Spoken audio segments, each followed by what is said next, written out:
guys and girls, welcome to Zilla Cabs. This is a bit of a weird format for a video. I've asked Joe to piece it together because we made a cab for one of my favourite guitarists when I was a kid, and I'm a bit of a fanboy, and I'm going to embarrass myself here. So a few years ago, when Zilla was in London and a lot smaller than it is now, I sat down on my computer and I thought, I've got to get someone famous to play the cabs. So I just searched everywhere for guitar techs and guitarists themselves, which were really hard to find, and I took a stab at one guy's email address and I got it right, and it was Ace from Skunk Anansie, who happened to be one of my favourite guitarists when I was a kid. And everyone else ignored me and was like, who are you? Never heard of you. Why am I interested in that? And Ace was actually the only one that got back to me. He did it pretty much straight away, and he seemed as enthusiastic about cabs and speakers as what I was. So straight away it kind of clicked. I made him a cab. He loved it.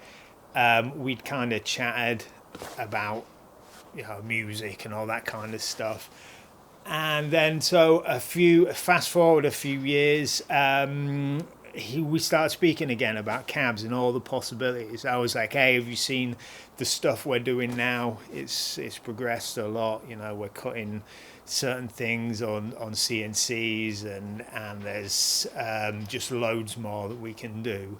He was telling me about a few projects. I was telling him about new speakers and stuff that was coming out. So we made him another 212 for studio use and for some kind of side project stuff that he was doing, some more bluesy stuff, which is, really down my street. At the time we'd been spending a lot of time working around the Studio Pro kind of design, but putting different slants on it.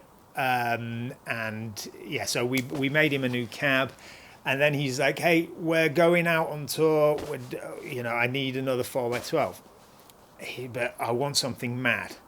And I was like, yeah, we can make something mad.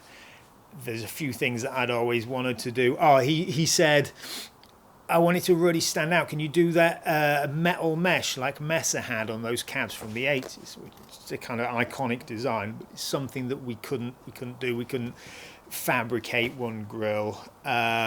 So we made a metal mesh and we put it on a wooden frame, tolexed it, and I love doing that because it gives a kind of a vintage vibe to it, but it makes a nice contrast between the two tolexes and the piping in between and all that kind of stuff. He wanted camo, which is a favorite of mine, and so keeping it camo and black, and there's just really cool lines in there, and we kind of beveled the edge on the front. So basically that's a long way of saying he wanted a cool looking cab, a cool sounding cab, so that's what we did. Ace is a big fan of the vintage 30 with the H anniversary. That's what we did. Actually, you know what? That's what we did in all these cabs. That's a speaker mix that, when we first started talking, I suggested that. This is kind of arrogantly because that's what I used, and he loved it, so we stuck with that with all the cabs. And in this video, I think it's just the vintage 30 that's mic'd, but you'll be able to hear what he's doing. We've put together a short video with some of the progress shots of the cab, mostly the woodwork, but you'll see it kind of coming together. We kind of thought it looked cool and something pretty to look at while I'm talking like a fanboy. Okay, enjoy.